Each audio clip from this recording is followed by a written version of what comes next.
We're going to move back into the room here with Richelle Andrae, who's a program analyst with the Wisconsin Council on Medical Education and Workforce. Should be good to go. Great. Thank you, Sam, and thank you all for being here today. I'm Richelle Andrae. I work with the Wisconsin Council on Medical Education and Workforce, also known as WCMU. So in case you're not familiar with the organization, I will let you know who we are.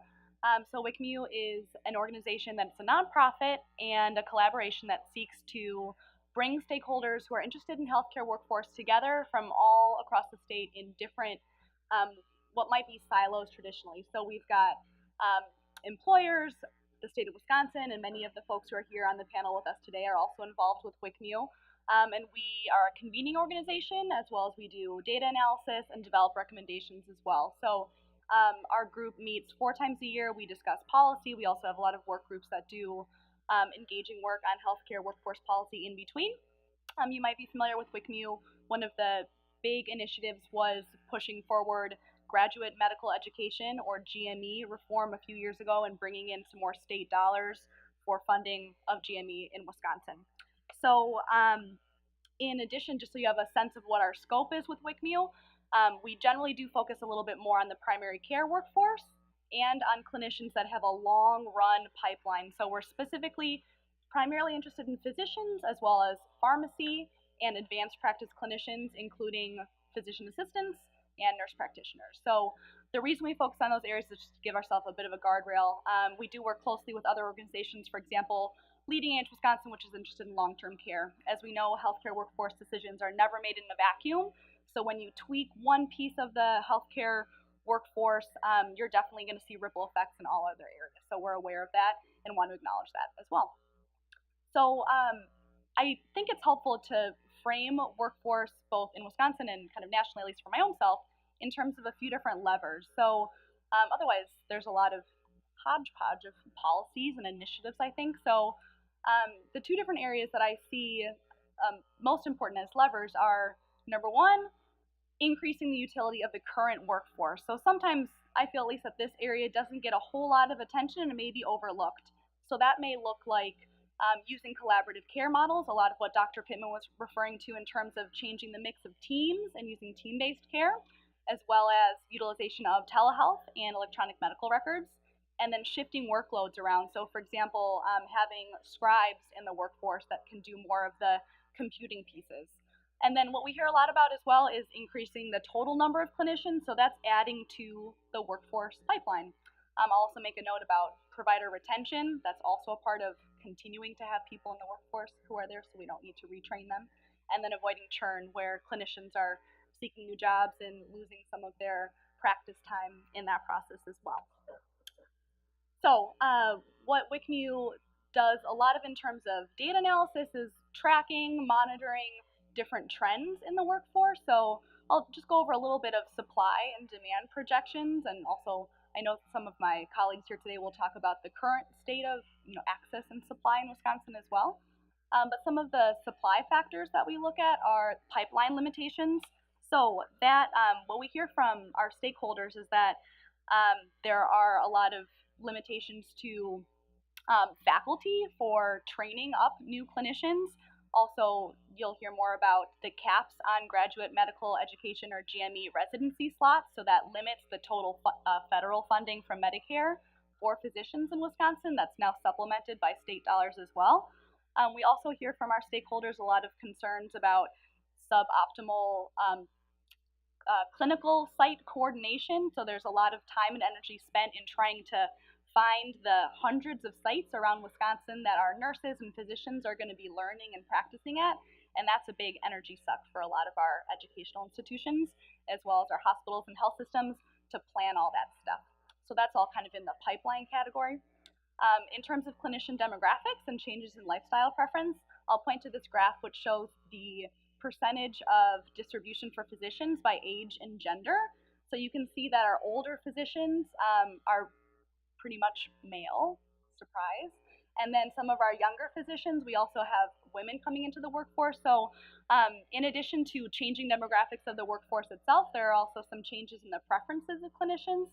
So the average physician works about 54 hours a week now, but that's been on the decline over the last decade and is trending lower and lower as it turns out clinicians are looking for a little bit more life balance. So that also impacts the total available time of clinicians seeing patients. And then finally, those burnout and retention issues as well are supply factors too.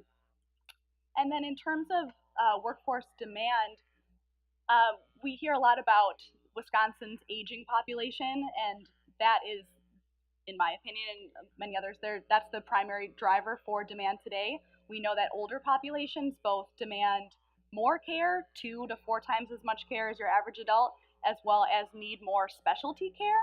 So that may drive the mix of providers that we need in the workforce. There's also rural outmigration in Wisconsin as a key issue, so changing around where we see clinicians and where we're going to need them most in the future. This graph is a projection with physician demand as well as a supply scenario. So that blue line on the top is showing a calculation for base demand just based on population demographics in the state of Wisconsin overall. And then that orange line just beneath it is a way to show demand if we could more effectively utilize team-based care and telehealth. So that's driving down demand a little bit if we could really enact policies. This is just one projection of how we can calculate that. And then you'll see the green line on the bottom is a projection for physician supply that incorporates those changes in lifestyle. So you'll actually see a decline in the total supply of physicians over time if we consider those preferences as well as the mix of clinicians. But there's a lot we can do to change that supply, which we'll go over today. This is a map that you'll see in your packet. There's a big blow up of it. That is a projection for the change in demand for physician services in our counties across Wisconsin.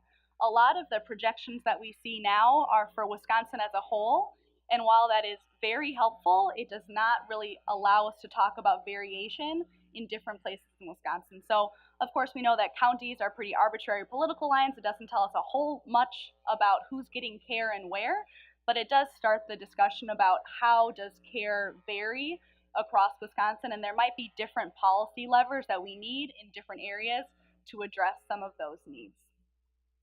So what is WICMU doing with all of this in mind?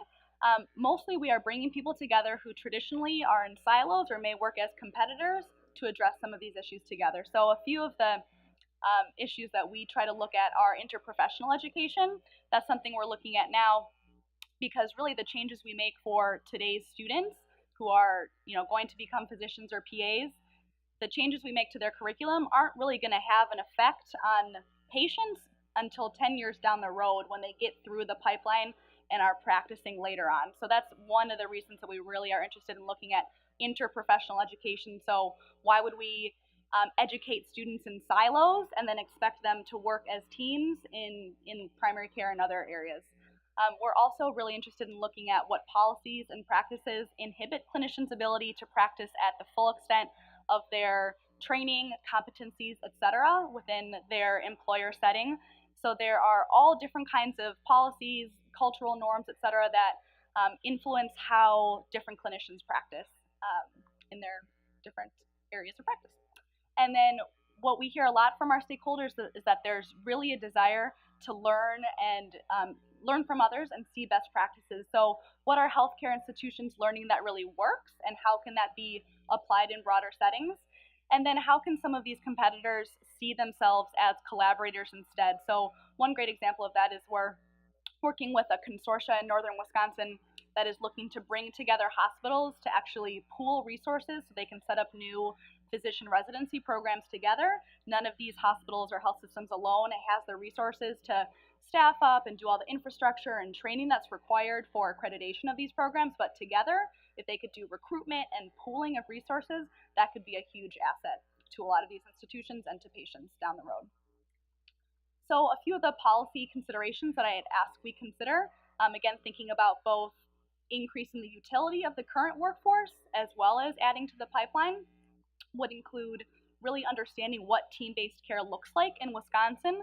So that may mean different mixes of workers or using our current workers in a new way, but we don't really have a way to measure what that looks like or how much is going on. So there's a lot of case studies about using team-based care in areas such as diabetes management or hypertension, but really, what does it look like across the state of Wisconsin and how much is happening? We're not sure at this point. And is it useful? What are the outcomes of team-based care?